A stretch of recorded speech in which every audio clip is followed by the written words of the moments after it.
Sénatrice Jaffer. Je pose aussi ma question au leader du Canada, au Sénat, du gouvernement au Sénat. Le Canada fait œuvre de chef de ville. Lorsqu'il y a eu les problèmes en Serbie et en Croatie, notamment, le Canada a été le premier à agir lorsqu'il y a eu nettoyage ethnique. Dès 1991, les membres des forces armées étaient sur le terrain, étaient là pour assurer une surveillance et offrir de l'aide. Lorsque les Nations unies ont déployé ces forces de paix un an plus tard, les Canadiens étaient là pour surveiller le cessez-le-feu, donner de l'eau aux citoyens. Ils ont permis de sauver des vies dans l'un des pires conflits de toute l'histoire. Le Myanmar fait face à des problèmes de nettoyage ethnique aujourd'hui. Selon la CBC Radio-Canada, 480 000 Rohingyas ont dû fuir le pays.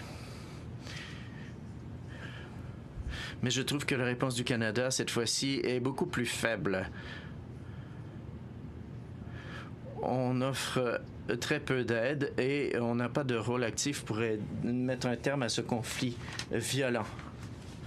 Pourquoi ne pas agir comme nous l'avons fait en Yougoslavie dans les années 90? Je pense que le Canada doit faire beaucoup plus que d'envoyer ou d'accorder quelques fonds d'aide. Ce type d'action ne permettrait pas aux Rohingyas de rentrer chez eux. Nous avons toujours agi pour mettre un terme au nettoyage ethnique, comme en Yougoslavie et au Soudan.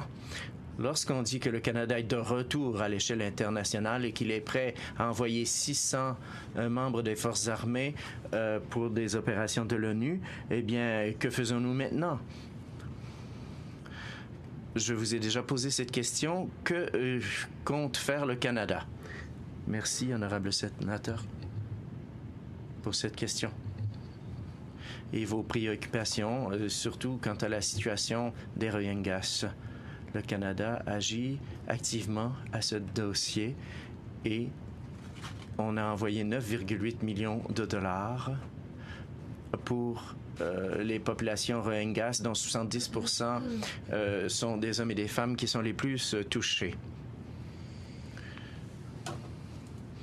Voilà donc une partie de notre réaction immédiate. Le gouvernement canadien est aussi très actif du point de vue diplomatique. La semaine dernière, le ministre du Développement international, des Affaires étrangères, a mis sur pied une table ronde à l'Assemblée des Nations unies pour discuter de cet enjeu. Le Conseil de sécurité lui-même,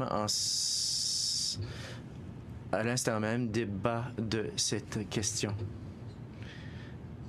Et même si nous ne faisons pas partie du Conseil de sécurité, ces débats ont lieu.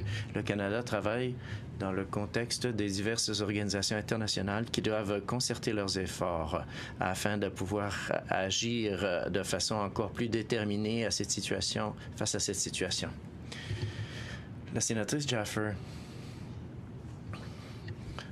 j'apprécie votre réponse. Et j'estime que vous avez répondu du mieux que vous pouvez dans les circonstances, mais vous dites qu'il faut collaborer avec les autres, mais moi j'estime que nous étions des leaders.